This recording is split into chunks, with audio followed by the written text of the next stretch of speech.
ஒரு மகிழ்ச்சியான செய்தி. இதயம் நல்லெண்ணெயின் விலை லிட்டருக்கு ரூபாய் 105 குறைஞ்சிருக்கு. செப்டம்பர் 2023ல 1 லிட்டர் இதயம் நல்லெண்ணெயின் அதிகபட்ச விலை ரூபாய் 503. ஆனா இப்ப 1 லிட்டர் இதயம் நல்லெண்ணெயின் விலை ரூபாய் 398 மட்டும்தான் தமிழ்நாட்டுல. அப்ப இனிமே எல்லாரும் இதயம் நல்லெண்ணெய் வாங்கலாம் இல்ல? குஜராத் மாநிலம் ஜாம் நகரில் உலகின் மிகப்பெரிய வனவிலங்குகள் காப்பகம், மறுவாழ்வு மையம் மற்றும் மருத்துவ சிகிச்சை மையமான வந்தாராவை பிரதமர் மோடி திறந்து வைத்தார். ரிலையன்ஸ் இண்டஸ்ட்ரீஸ் நிறுவன தலைவர் முகேஷ் அம்பானியின் மகன் ஆனந்த் அம்பானியின் கனவு திட்டமான வந்தாரா 3000 ஏக்கர் நிலப்பரப்பில் அமைக்கப்பட்டுள்ளது. புலி, சிங்கம், யானை, வரிக்குதிரை, நீர் யானை உட்பட பல அரிய வகை வனவிலங்குகள் இங்கு பராமரிக்கப்படுகின்றன.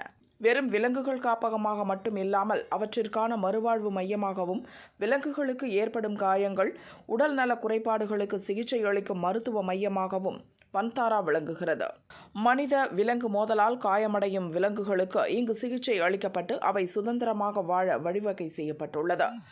மனித விலங்கு மோதலை தடுக்கவும், வன விலங்குகள் உயிரினங்களை பாதுகாப்பதன் அவசியம் குறித்து பொதுமக்களுக்கு விழிப்புணர்வு ஏற்படுத்தவும் இங்கு முயற்சிகள் மேற்கொள்ளப்படுகின்றன.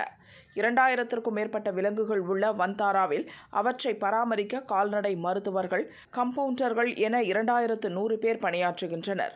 இந்த மையத்தை சுற்றி பார்த்த பிரதமர் மோடி சிங்கம், புலிக்குட்டிகளுக்கு தன் கையால் உணவளித்து மகிழ்ந்தார். அங்கு பராமரிக்கப்படும் பிற வன விலங்குகளை கொஞ்சி மகிழ்ந்தார். கால்நடைகளுக்கு அமைக்கப்பட்டுள்ள MRI, CT மற்றும் ICU உள்ளிட்ட வசதிகளை பார்வையிட்டார்.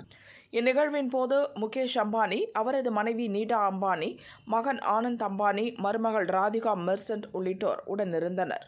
வந்தாராவின் அமைப்பு, அங்குள்ள வசதிகள் குறித்து பிரதமர் மோடிக்கு ஆனந்த் அம்பானி விளக்கினார்.